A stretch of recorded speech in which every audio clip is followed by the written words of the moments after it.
Sinabi nang hindi ko kailangan ng tulong mo. Umalis ka na nga. Makamalasin pa ako dahil sa'yo. Dapa, ma'am! Oh!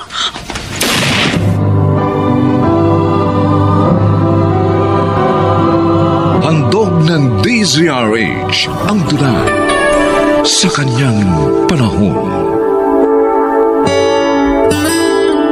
Lahat ng tao'y may karapatang mabuhay ng maayos sa mundo, maging ang mga nagkamali, ngunit handa lamang magbago. Mga kaibigan, narito po ang naging karanasan ni Edong sa ating dunang sa kanyang panahon.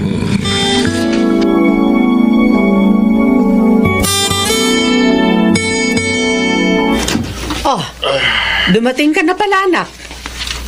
Kumusta ang lakad mo? Wala pa rin pong nangyari, Nay. Kahit si Aling Toyang, ayaw kong tanggapin para magtrabaho sa karinderya niya. Ha? Eh, bakit? Eh, nangangailangan siya ng tauhan. Yun ang sabi sa akin ni Roger na kapitbahay natin.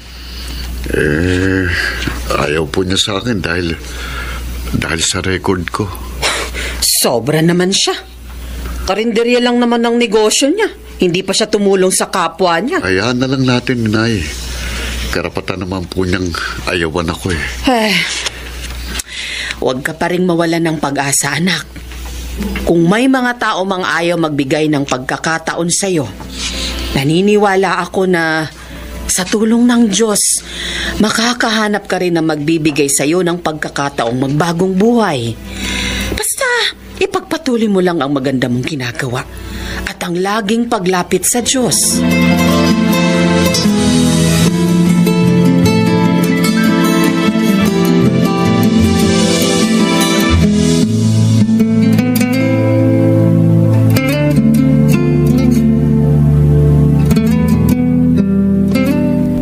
Maraming salamat po, Sir Johnny. Humanga ako sa pagkasabi mo ng totoo, Edong, tungkol sa iyong nakaraan. Kaya naisip ko na bigyan ka ng pagkakataong makapagbagong buhay. Talaga pong gusto ko ng magbagong buhay. Kaya kahit noon pong nasa kulungan ako, nagpakabait po ako hanggang sa makalaya ako. Mabuti naman. Naniniwala ako na may maganda ka pang kinabukasan. Magsikap ka lang at huwag kang maligaw ng landas. Makakamit mo rin yun. Maraming salamat po ulit, Sir Johnny. Hindi ko po sisirain ang pagtitiwala niyo sa akin.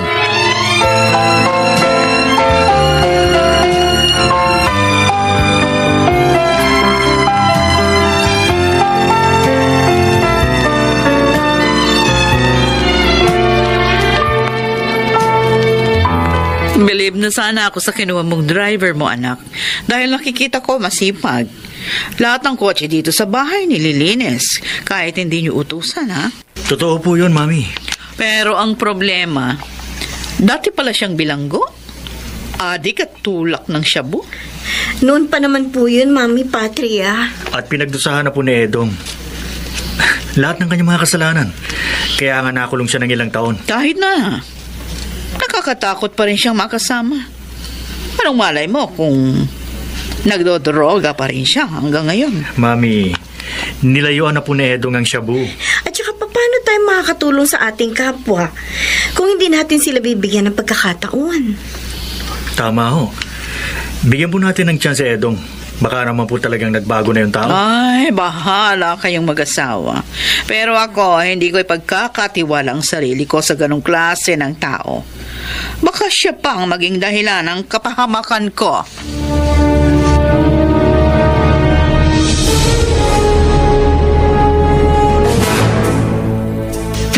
Kumain ka pa, anak.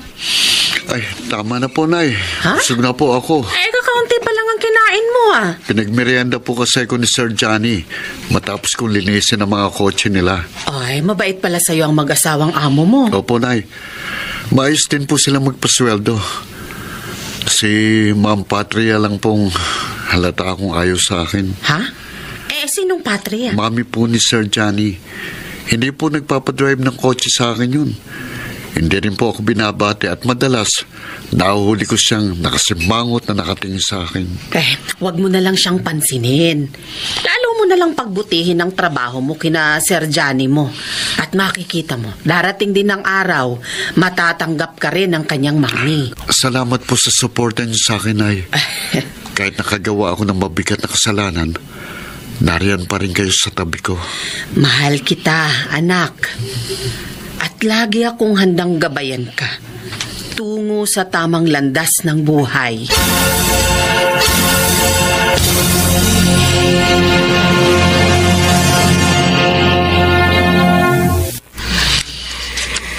Uy, Edong, mula nung lumaya ka, ngayon lang kita uli nakita. Bagong buhay na ako, Diego. Mukha nga eh. Ayos ha, ibang-iba na ang forma mo. May trabaho na ako ngayon. Driver ako ng isang may kayang pamilya. Ako rin, may iba ng trabaho eh. Naiwan mo na rin ang pagtutulak. Nagpahinga muna ako dun. Ha? Mainit kasi sa akin ang mga alat eh. Alam mo na, ayokong matiklo. Kaya umiba muna ako ng trabaho. Pero malaki pa rin ang kita. Baka gustong sumama. Ano? Malaking bayad sa akin dito. Kaya nga kahit kumuha ako ng kasama, ayos lang. Basta magawa ko lang yung maayos ang pinatatrabaho sa akin. Diego, baka may sabit yan. Ayoko na ng... Walang tiklo ito eh, Dong. Ano ba ang trabaho yan? Magtutumba lang tayo ng tao. Ano? Malaking kasalanan yan. Kung matitiklo, mahusay naman ako magtumba eh. Kaya ayos lang, di ba?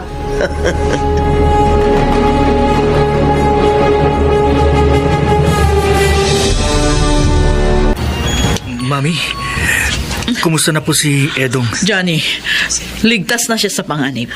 Ay, salamat naman sa Diyos. Ako ang talagang babarilin ng mamamatay tao na iyon, pero iniharang ni Edong ang kanyang sarili, kaya siyang tinamaan. Kusa po siyang sumuko sa mga alagad ng batas, Mami. Nang makita niyang si Edong ang nabaril niya. Nakonsensya siguro kaya sumuko na. Ha? Dati pong tropa ni Edong ang lalaking yun. Si Diego. Hindi niya po alam na kayo ang amo ni Edong na ibig ipapatay ni Cesar. Si Cesar? Oo, Mami. Ang taong may malaking utang sa inyo. Siya ang umupa ng taong papatay sa inyo. At nagkataon, dating barkada yun ni Edong. Oh, Diyos ko. At iniligtas po kayo ni Edong sa kamatayan.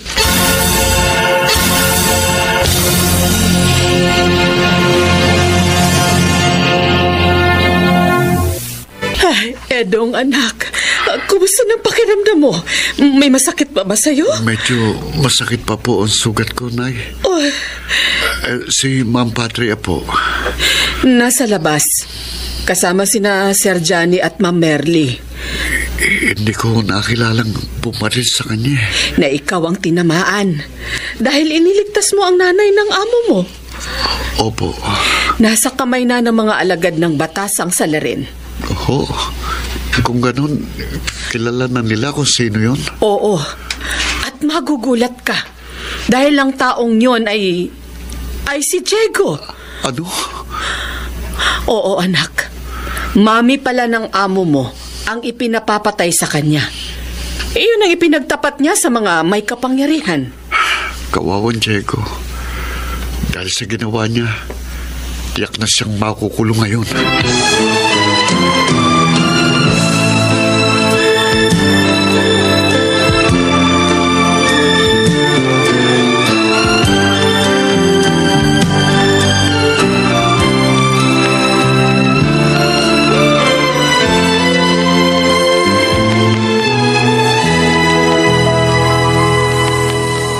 Sir Johnny? Masaya kami at nakalabas ka na ng ospital ngayon, Edong. Pwede na po akong magtrabaho uli, Sir Johnny. Hindi pa. Magpahinga ka muna sa inyo. Pero sir, malaking abala na po sa inyo itong pangyayari sa akin. Huwag mong alalahanin yun, Edong. Basta ang mahalaga, makapagpahinga ka ng gusto para lubusan kang gumaling. Ma'am Patria? Maraming salamat sa iyo, iho. Iniligtas mo ako sa kamatayan. Totoong nagkamali ako. sa hindi ko pagbibigay ng pagkakataon sa iyo para magbago. Ma'am Patria. Edong, patawarin mo sana ako.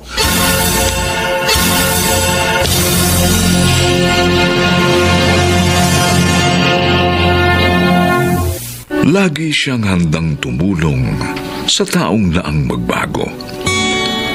Ito'y muling pagpapalain sa kanyang panahon.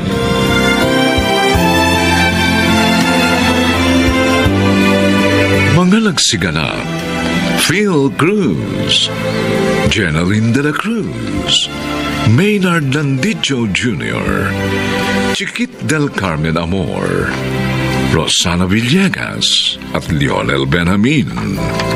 Special Sound Effects Jerry Mutia.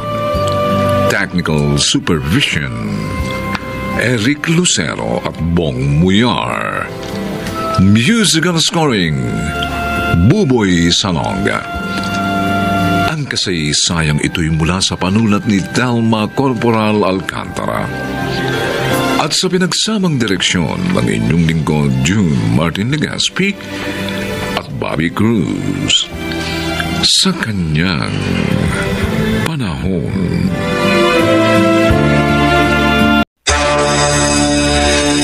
Jilin, huwag kang magagalit ha. Pero hindi ka dapat nagdadamit ng ganyang kanipis at ganyang kaikli. Paano kung may ibang makakita sa'yo at pag-isipan ka na masama? Kung ikaw ang gagawa nun sa akin, tatanggapin ko.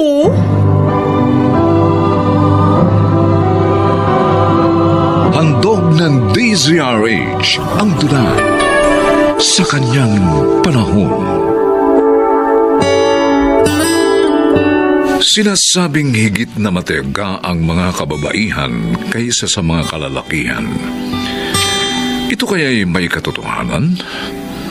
Mga kaibigan, narito po ang naging karanasan ni Paulo sa ating dunang sa kanyang panahon. Hello, honey.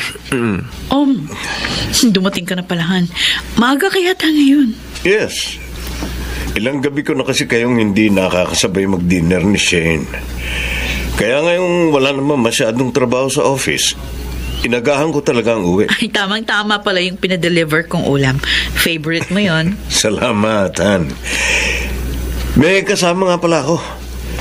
Halika rito, Jilin. Lumapit ka. Sino siya, Paolo? Siya si Jilin. Nirekomenda sa akin ng isa kong office mate para maging katulong natin. Good afternoon po, Ate Rowena. Good afternoon din. Mabutit nakakuha ka na ng makakasama natin, Han. At recommended pa ng kakilala mo, ha? Kaya makasisiguro tayo na mapagkakatiwalaan natin siya. Kaya nga tinanggap ko na siya agad, Rowena. Kumusta nga pala ang therapy mo? Okay naman.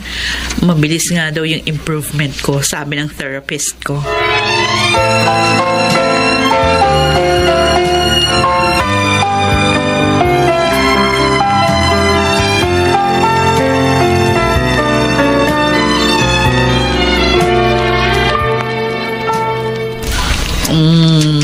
Natutuwa ako, ha?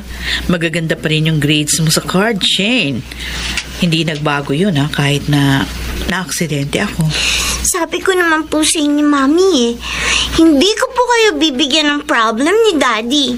Lalo na ngayon, galing pa kayo sa aksidente. Bait talaga ng anak ko. Ate Rowena, handa na po ang lunch. Mami, dito na lang tayo kumain sa room nyo. Anyway, wala naman si Daddy. Okay, anak. Jeline, pakidala mo na lang dito yung lunch namin ng anak ko, ha? Dito na kami kakain. Okay. Yes, ate. Mami, hanggang kailan po ba dito sa atin si Ate Chilin? Ay, kahit na makalakad ako uli, anak, kakailanganin natin siya nakasama dito sa bahay. Kaya malamang magtatagal siya dito. Bakit, ayaw mo ba sa kanya? Kasi po, naartehan ako sa kanya. Bakit mo naman nasabi yan? Kasi naman, kahit nasa bahay lang, lagi siya naka-lipstick. Talo pa nga kayo. Tapos, Lagi pa siya naka-shorts ng maiksi. Baka naiinitan lang siya, anak. Bakit po lagi siya naka-lipstick? Wala naman siya ibang pinupuntahan. At wala din siyang visitor.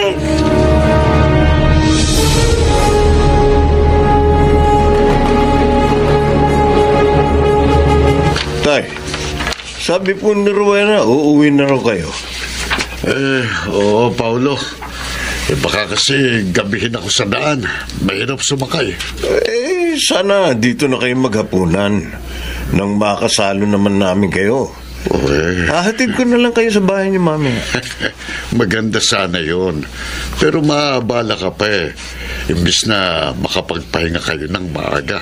Okay lang yun, Tay. Sasama ko na rin po si Rowena sa paghahatid sa inyo. Parang namasyal na rin kami. Mula kasi nang maaksidente si Rowena, hindi na kami nakapamasyal. Dadalhin na rin natin ang mga groceries na iuuwi nyo. Salamat, Paulo. Mula noon hanggang ngayon, hindi ka nagbago sa aking anak. Kahit na nga na-aksidente siya. At kahit muling makalakad, ay hindi nakatulad ng dati. Mahal na mahal ko po ang inyong anak, Tay. At ngayon ko po lalong patutunayan yun. Oh, tayo na kumain. Nagahay na po si Jill. Salamat uli. Talagang isa kang mabuting asawa at manugang. Ang ganda ng proposal na itinuro mo sa akin, paring Paolo. Bumili bang boss ko? Salamat, ha? Wala yun, Tirso. Buti nga, nakatulong pala. Oo naman. Hayaan mo, next time, ako naman ang babawi sa'yo. Ikaw naman, hindi mo na kailangan pang bumawi. Pasasayahin lang kita para mas maganda, di ba? Ililibre kita dun sa isang lugar na maraming magagandang chicks. Tirso, hindi ako mahilig magbar. At saka isa lang ang chick para sa akin. Si Rowena lang. Uy, di mo naman siya iiwan eh. Maglilibang ka lang sandali. Mahirap yan. Ayoko masira ang pamilya ko. Okay, sige. Bahala ka. Pero pare, maganda yung katulong niya. At bata pa. At mukhang game. Halata sa pananamit eh. Ganun lang talaga sa manamit. Pero matino siyang babae. At nirirespeto ko siya. Kaya wag mo kong ibuyo sa kanya.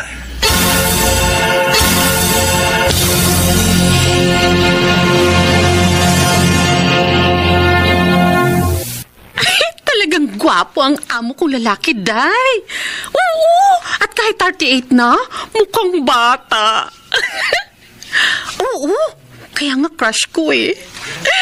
May asawa nga, pero inutil na. Naka-walker na lang. Nadisgrasya raw kasi yun habang namamalengke. Malay mo. Kaya nangyari yun dahil para sa akin talaga si Kuya Paulo. O, diba? Ay basta, gagawa ko ng paraan, Day, para mapansin ako ni Kuya at para maging kami.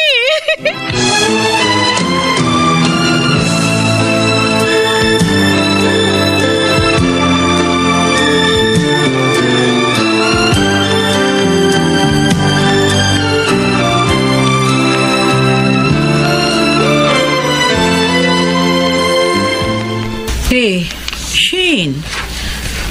Oh, may problema ka ba?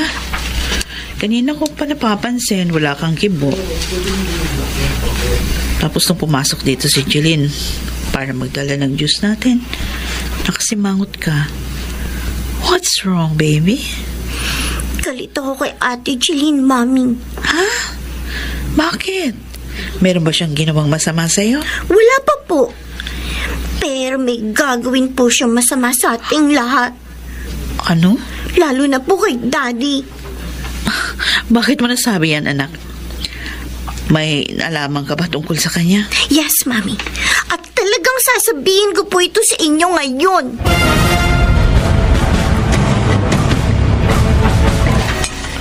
Kuya Paolo, eto na po ang juice mo. Sinarapan ko ang timpla niyan. Salamat, Jeline. Dito ako sa sala manonood ng TV dahil tulog na si Rowena. Ayoko maabala ang pagtulog niya. Mapansin niya ang manipis at sexy kong suot. Eh, sinasabi ka? Ay, sabi ko, Kuya, ang bait mo talaga. Pwede ba ako maupo dito sa sopa para makakwento mo? Sige. Sobrang naman nipis ng damit nito. Anak, cleavage, pati na ang hubog mo. Kuya, nawalan ka na ng kibo. Napansin ko kasi ang damit mo. Jeline, huwag ka magagalit, ha? Po? Pero hindi ka dapat nagdadamit ng ganyang kanipis at ganyang kaikli. Paano kung may ibang makakita sa'yo? At pag-isipan ka na masama? Kung ikaw ang gagawa nun sa akin, tatanggapin ko. Ano?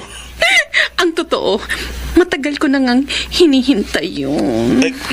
Huwag mo akong hawakan, Jeline. Kuya. Ano ba? Bakit ka tumayo? Saan ka pupunta? Sa kwarto namin, ng asawa ko. Siya ang gusto kong kasama. At hindi ang ibang babae.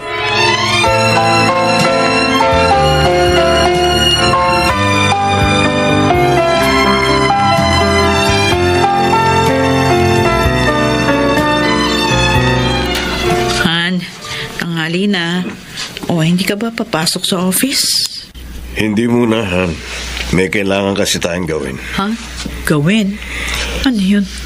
Alam mo, naalala ko, 3 taon tayong naging steady bago nagpakasal. Pero kahit minsan, hindi ka pumayag na may mangyari sa atin. Talagang iningatan mo ang sarili mo. Kahit na nga mahal mo ko. Dahil gusto kong ikasal tayo ng malinis ako. At nangyari naman. Kaya nga nagpapasalamat ako dahil hindi ka naging mapilit. Ang totoo, lalo kitang minahal sa ugali mong yun. Mataas ang pagpapahalaga mo sa iyong pagkababae. At nang ikasal naman tayo, naging ulirang kang kabiyak sa akin. Kahit pareho tayong may trabaho, hindi ka nagkulang sa akin kahit minsan. Maging sa ating anak. Hanggang sa isang araw, nabundol ka ng isang sasakyan habang namamalengke. Gusto mo kasing makipagluto kami ng espesyal noon. Sandali nga. Ano ba nangyayari sa'yo? At inaalala mo ang lahat ng yun? Mapalad ako sa pagkakaroon ng kabiyak na katulad mo, Rowena. At hindi ko magagawang ipagpalit ka sa ibang babae. Paolo? Gusto kong maging tapat sa'yo sa habang panahon. Kaya sasabihin ko ito sa'yo. Alin? Ano ba yun? Si Jeline. Tinangka niya akong akitin kagabi habang nanonood ako ng TV. Pero hindi siya nagtagumpay. Kaya gusto ko, paalisin na natin siya.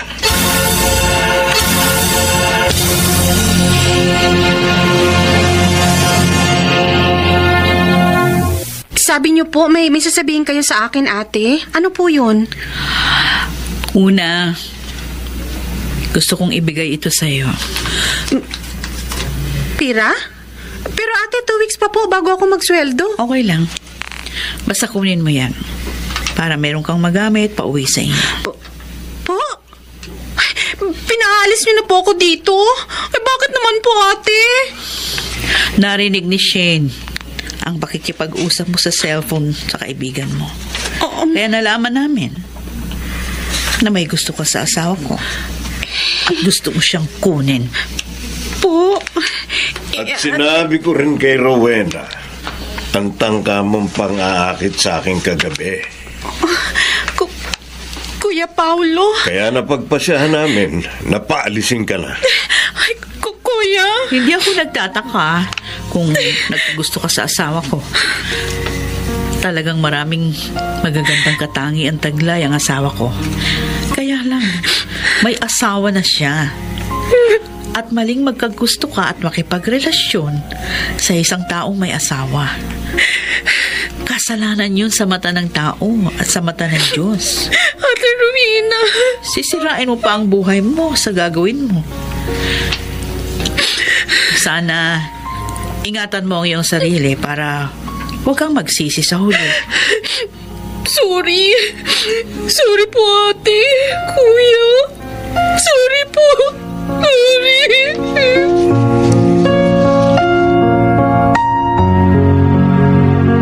Ay, tapos na po kami maglinis ni Daddy sa labas, Mami. Okay. Oo nga, ang bilis namin.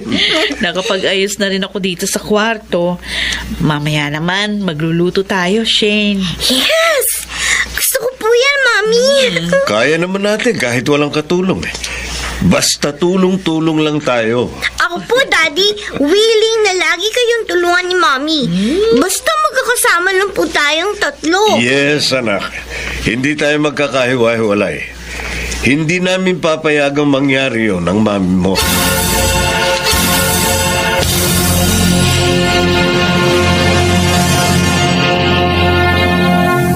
Kung matibay ang ama ng tahanan, dumating man ang tukso at bagyo, siya'y hindi mabubuwal hanggang sa muling maging maaliwalas ang kapaligiran sa kanyang panahon.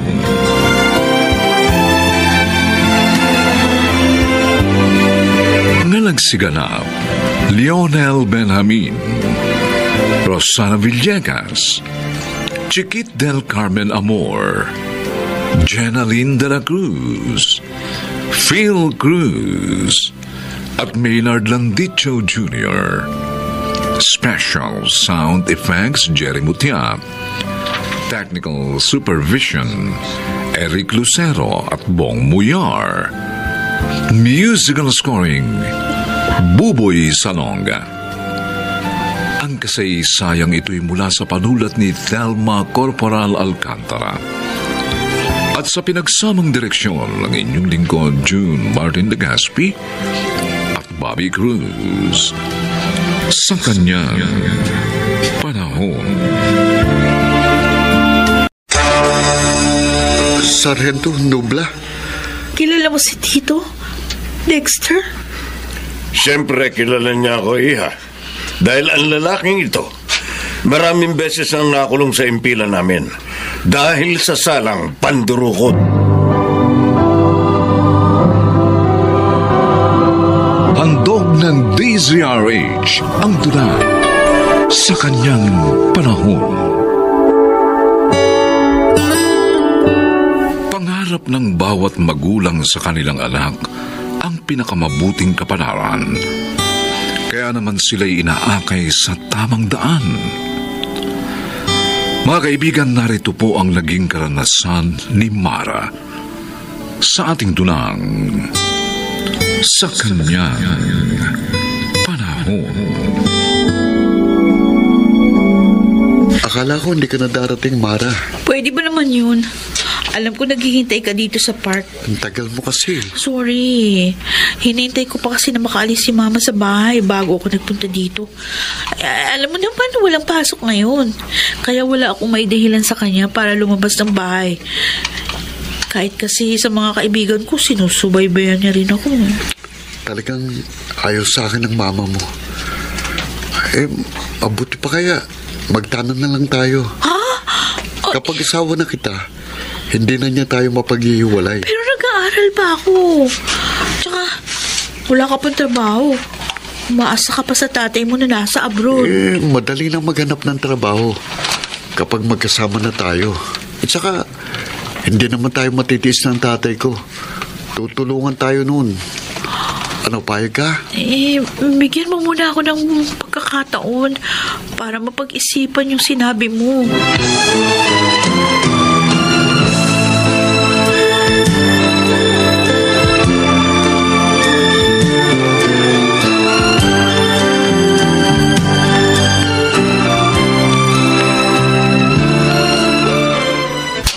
Sinungaling ka!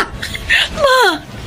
Bakit naman kayo nanampal? Totoo naman yung sinabi ko, ha? Galing dito ang best friend mo at hinahanap ka. Ngayon, buko ka na. Nakipagkita ka sa Dexter na yun, ano? Ha? Sumagot ka! Nag-usap lang naman kami. Di ba sinabi ko na sa'yo, layuan mo na ang lalaking yun! Wala ka magandang kinabukasan sa kanya. Ma, mabait naman si Dexter. Paimbabaw lang ang kabaitang ipinapakita niya sa'yo. Isa pa, wala siyang trabaho. Asa pa rin sa magulang kahit 23 na.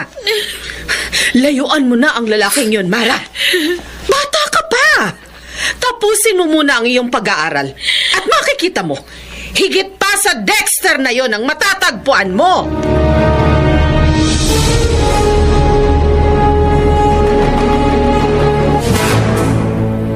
At kaya pala narito ka para magpalipas ng sama ng loob kay Mama. Sobra naman kasi siya, Ate Rubina. Napaka-judgmental. Hindi naman masamang tao si Dexter. Pero ikaw na rin naman ang nagsabi. Sa FB mo lang siya nakilala. Doon na rin kayo nagsimulang magkarelasyon.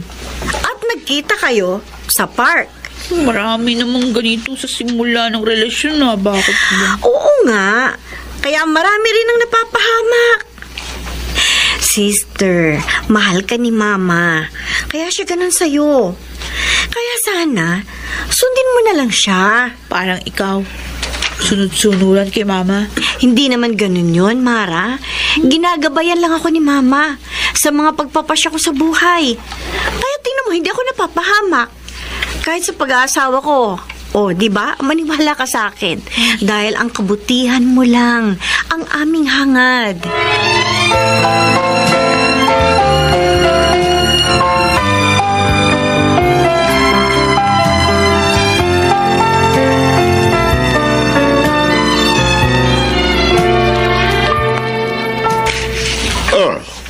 Napasal ka, Ori.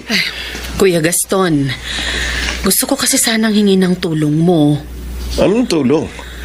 May problema ako sa aking bunso. Bakit? Nagpapabaya na ba sa pag-aaral si Mara? Actually, nagsisimula nang bumaba ang grades niya. At yun ay nang makilala niya si Dexter. Oh, may boyfriend na pala ang pamangkin ko, ha? Oo. Di siya tulad ni Robina na nagtapos muna ng kolehiyo bago nag-boyfriend. Taga saan naman yung nobyo niya? Ewan ko. Di ko alam. Pero yung lalaki, nakilala lang niya sa FB at walang trabaho. Bah, mahirap yun. Maraming kabataan ngayon ang napapahamak dahil sa pakikipagnobyo sa lalaking hindi nila lubos na kilala. Kaya nga gusto ko magpatulong sa'yo, kuya. Para naman maiiwas natin sa kapahamakan ng pamangkin mo. Alam ko na ang gusto mong gawin ko. Okay, sige. Bigay mo sa akin ang picture ng lalaki, pati na mga impormasyong alam mo tungkol sa kanya.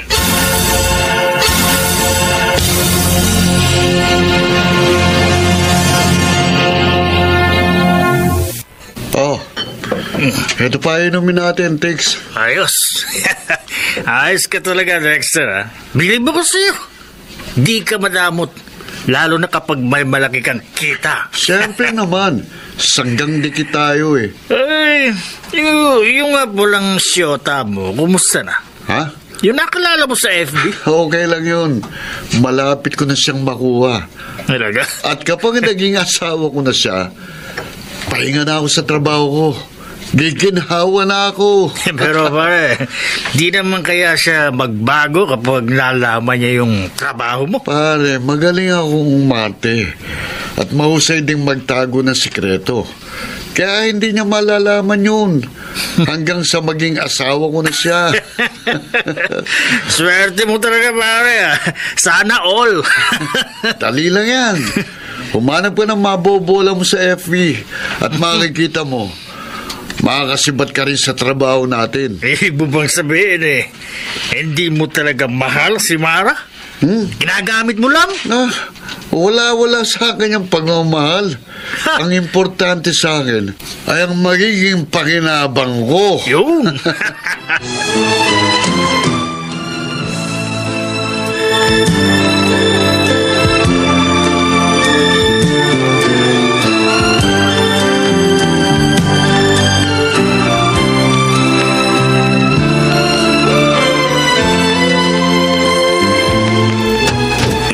Kuya Gaston, halika, tuloy ka. Salamat, Oring.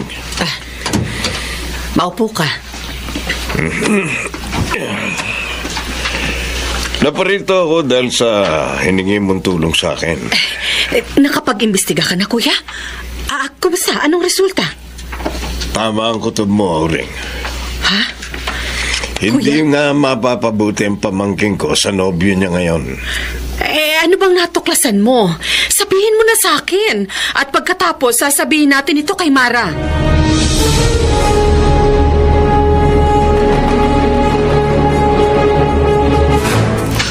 Dexter, halika. Maupo ka. Sure ka ba na pumayag ang mama mo na magpunta ko dito sa bahay niyo? Oo. Siya talaga nagsabi. Kasi nung huli kong nagpunta rito, sinabi niyang layuan kita. Dahil nga nalaman niyang 23 na ako pero wala pa rin akong trabaho. Ay, feeling ko iba ngayon. Talaga? Oo. Dumating na pala kayo, Mara. Ay, Ay, nandito pala si Tito Gaston. Oo, Mara. Sargento Nobla. Kilala mo si Tito, Dexter? Siyempre, kilala niya ako, Iha. Dahil ang lalaking ito, maraming beses nang nakulong sa impila namin. Ha? Dahil sa salang pandurukot. Hindi totoo sinasabi niyo, Tito. Hindi totoo yan. Bakit hindi mo tanungin si Dexter? Kaya kong patunayan ang sinabi ko, Iha.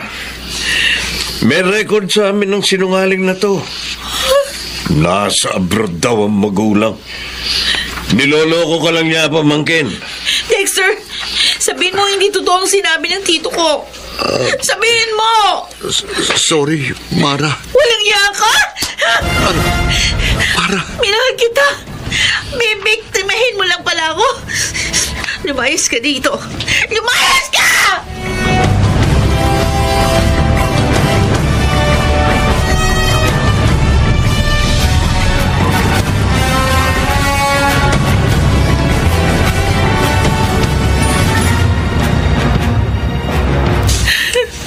Ang sama mo, Dexter. Hindi kita dapat minahal. Mara? Ate Rubina. Ate. Sinabi sa akin ni Mama ang nangyari nung tumawag siya sa akin kanina. Kaya nagpunta na ako dito agad sa'yo. Nag-background check pala si Mama kay Dexter sa tulong ni Tito Gaston. At dahil namukha niya si Dexter, tinignan niya yung police files nila. At doon niya natuklasan na snatcher pala si Dexter. Na hindi totoong nasa abroad ang magulang niya. Na siya lang ang inaasahan na. Sinungaling ang lalaking yun. Kalimutan mo na siya. Pasalamat ka na rin na hindi niya nakuha ang pagkababae mo. At least walang nawala sa'yo. And next time, huwag ka nang bastang makikipagnobyo. Lalo na kung hindi mo lubos na kilala.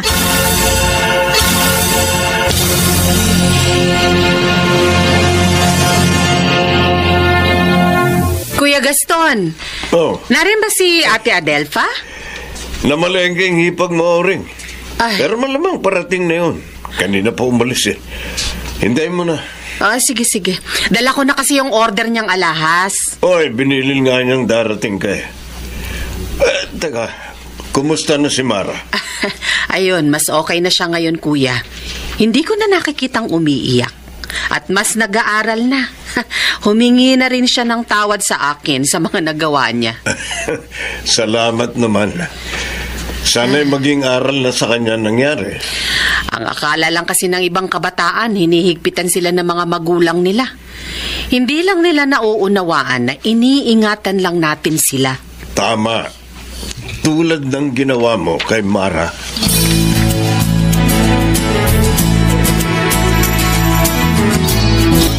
Wow, ang ganda ng sister ko.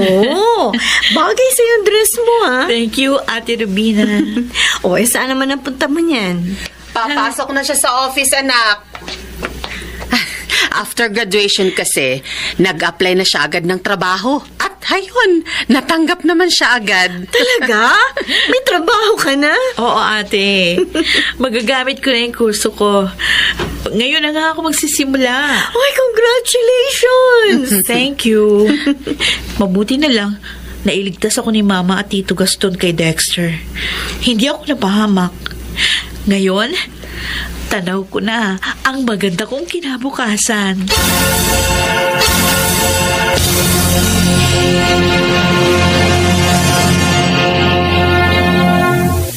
Hindi masusukat ng anak kailanman ang pagmamahal ng magulang. Kaya sana ito'y huwag baliwalain lamang upang mapabuti ang buhay sa kanyang panahon.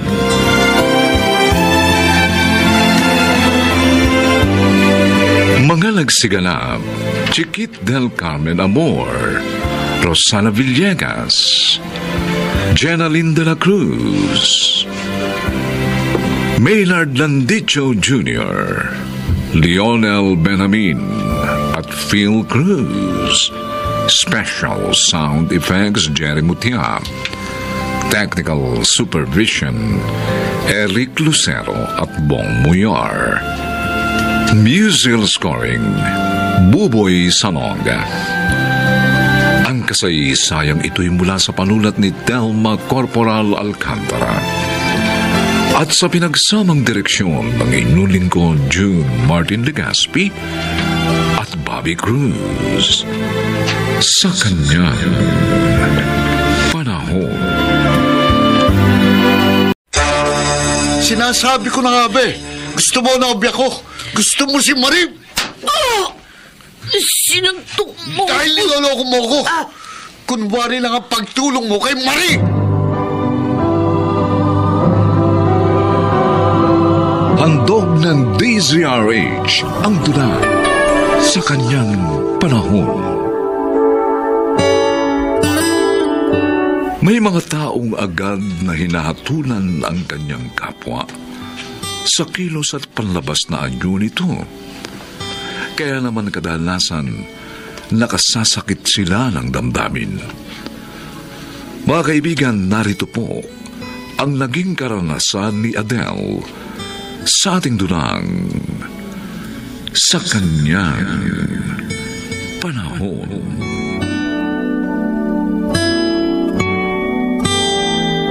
Adele, anak! Luto na itong arroz caldo! Ay, naku. Tamang-tama, Nay. Nakabili na ako ng pandesal. Dinala ko na nga ako doon sa burol ng nanay ni Marie. Ay, sige. Dadaling ko na ito doon para makakain naman ng mga naglalamay. Ako na lang mo. Ha? Napagod na kayo sa pamamalengkit pagluluto eh. Magpahinga na muna kayo. O siya, sige. Pero sasaglit ako doon mamaya. Okay po. Sasabihin ko kay Marie. Ay, kawawa naman si Marie. Mabait naman siya. Ngunit mukhang sinusubok ng kapalaran. Magkasunod na pumanaw ang kanyang mga magulang. Iyak nga nang iyak hanggang ngayon na eh. Dahil doon, napabayaan na niya ang trabaho niya sa pabrika. At ilang buwan na rin ang utang niya sa paupahan mong bahay. Naunawaan ko naman ho siya. Ako man yung lumagay sa katayuan niya eh. Mas uunahin ko kayo kaysa doon sa bahay natin. Ano na nga ba ngayon ang balak niya? Hindi ko pa po tinatanong eh. Gusto ko po munang tulungan siyang mailibing yung nanay niya.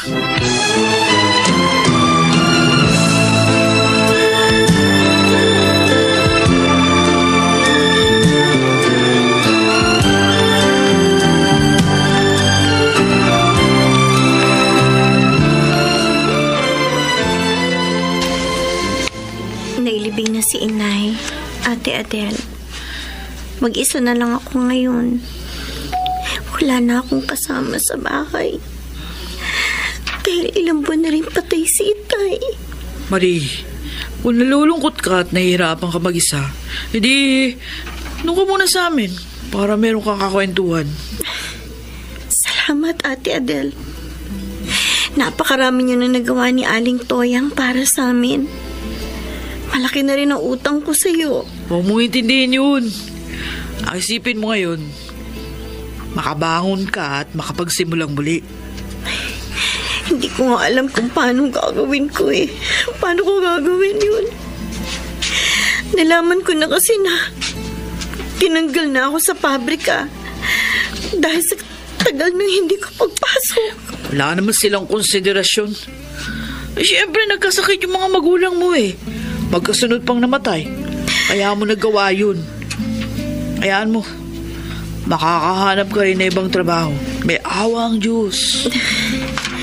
May sinabi sa akin yung isa kong kaibigan na DH sa Hong Kong. Nangangailangan daw ng isa pang katulong ang amo niya. Parang gusto kong subukan. Ako, mahirapan ka dun. Sanay naman ako sa hirap, ate. Kaya lang parang gusto kong subukang magtrabaho dun para makabayad sa mga utang ko. At para makalimutan na rin ang lungkot dahil sa pagpanaw ng mga magulang ko. Sa bagay, may katwiran ka. Konti lang naman daw ang gagastusin ko eh. Dahil direct hire daw ako.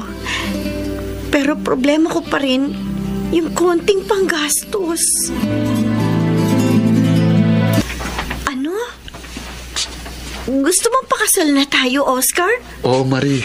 Total, mag-isa ka na. Wala na mga magulang mo. Malulungkot ka lang kung mananatilik kang nag-iisa.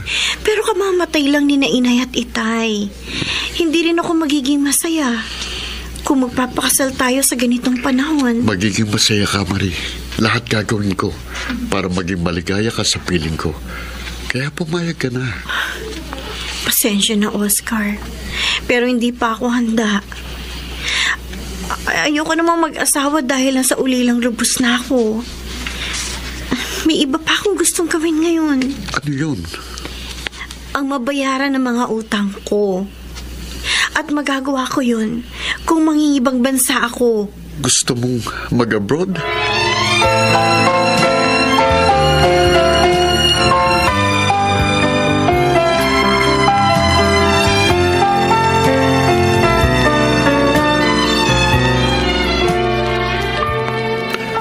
Ano, Oscar? Gusto mag-abroad ni Marie? Oo, Diego. Para daw mabayaran yung mga pagkakautang niya dahil sa pagkakasakit at pagkamatay ng mga magulang niya. Paano yan? Di magkakalayo kayo na matagal? Kaya nga malungkot ako eh. Hindi ko gustong gagawin niya. Pero ayaw naman niyang papigil. Hindi ko naman kasi siya kayang tulungan na magbayad ng mga utang niya. Pare, hindi kaya sinusulsulan siya ng kasera ng tibo para gawin yun? Si Adele? Oh, tombo yun, di ba? Ay, At close kay Marie. Kaya pwede niyang gawin yun. bakit naman niya gagawin yun? Oscar, doon pa lang sa lamay ng nanay ni Marie, halata ko ng kursunada siya ng tomboy na yun. Ano? Baka sinusulsulan niya si Marie na lumayo sa iyo. Nang sa ganun, magkaroon silang pagkakataon na maging sila ng nobya mo. Kaya kung ako sa iyo, pare, huwag kang pumayag na umalis si Marie. Pilitin mo siya, napakasal na lang kayo. Paano kung hindi siya pumayag? Papayag si Marie kung talagang mahal ka niya.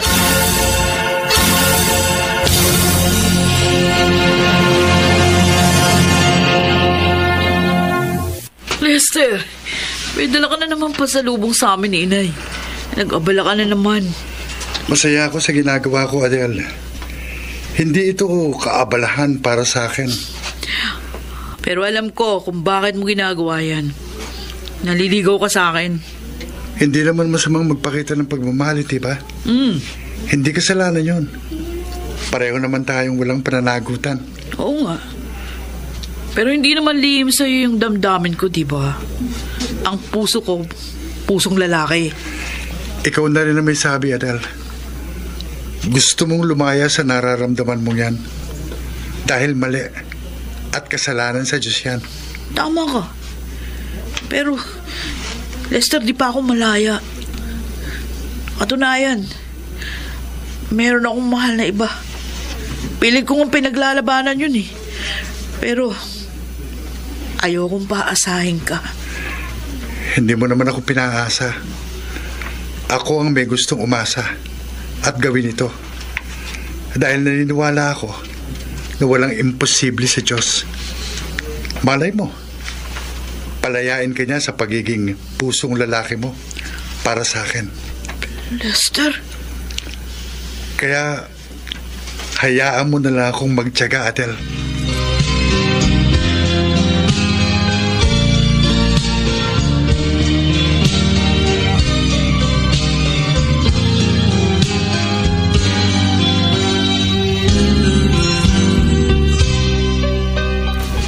Ito na yung perang magagamit mong panggasto sa pag-abroad mo, Marie. Maraming salamat, ate. Pangako, lahat ng utang ko sa'yo, babayaran ko kapag nakapagtrabaho na ako doon. Huwag mo isipin yun. Di naman ako nagmamadaling bayaran mo yun. Tama ang aking anak, Marie. Ang mahalaga sa amin ay matulungan kang makabangon. Oh, maraming salamat po sa inyo, Aling Toyang, Ate Adele. Napakabuti niyo po talaga. Basta, lagi mong ingatan ang sarili mo doon, ha? Oo, ate. Madalas ko rin kayong tatawagan. At huwag mong kalilimutang laging tumawag sa Diyos dahil siya ang tunay na makapag-iingat sa'yo.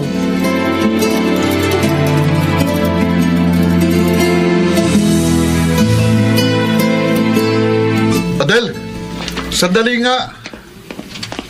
Oh, ikaw si Oscar, di ba? Yung nobyo ni Marie. Buti natatandaan mo pa ako. Matandain naman ako sa mukha, Oscar. O, anong kailangan mo sa akin? Bakit ba gusto mong umalis ng bansang nobya ko?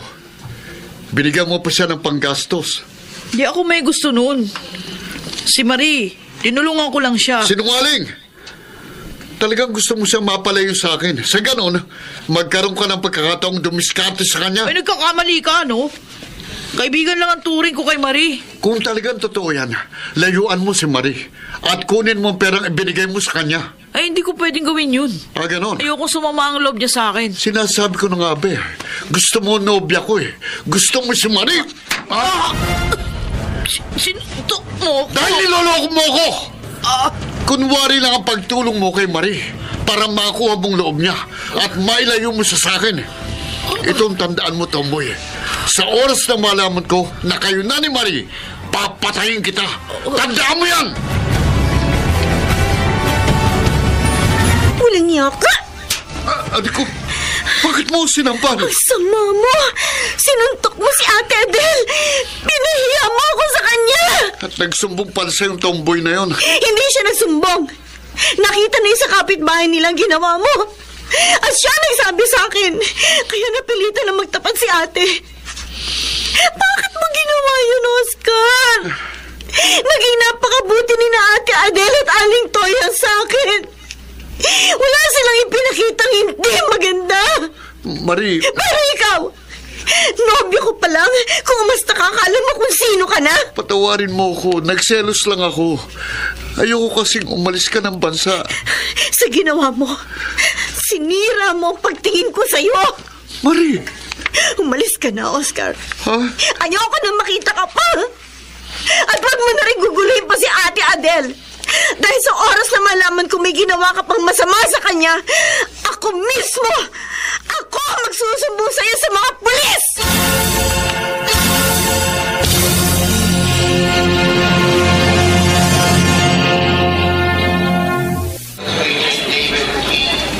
Huwag mo sanang kalilimutan ng mga payo namin sa'yo, Marie. Lagi kang mag-iingat. At huwag mong pababayaan ang sarili mo. Opo, Aling Toyang. Mamimiss ko po kayo ni Ate Adele. Mamimiss ka rin namin, Marie. Bali, mabilis naman lumipas yung panahon eh. Magkikita ulit tayo. Oo, ate. At saka lagi ko kayong tatawagan.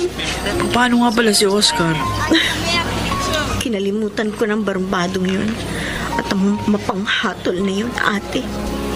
Siguro kaya nangyari to upang makita ko ang tunay niyang ugali.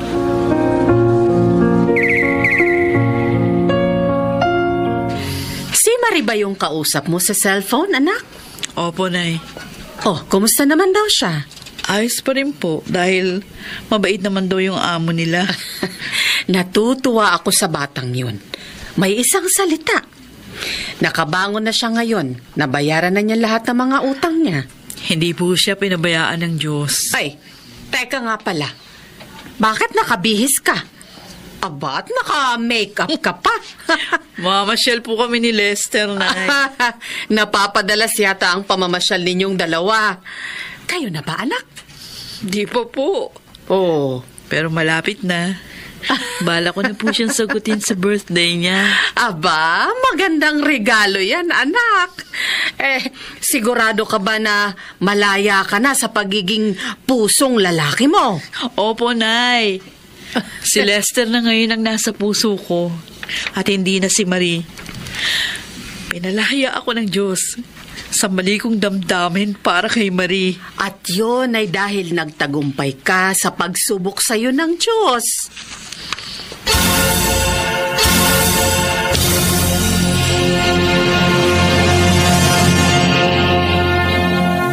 Hindi niya binibigo ang mabuting hangarin nang sa kanya'y nais makalugod. Iyon ay kanyang binibigyan ng katuparan sa kanyang panahon.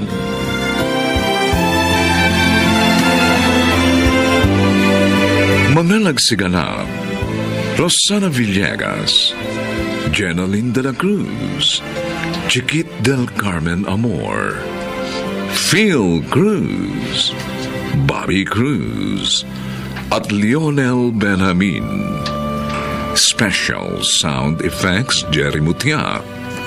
Technical Supervision, Eric Lucero at Bong Buyar. Musical Scoring, Buboy Sanonga. Ang kasaysayang ito ay mula sa panulat ni Thelma Corporal Alcantara at sa pinagsamang direksyon ng inyong lingkod June Martin Legaspi at Bobby Cruz. Sa kanyang panahon.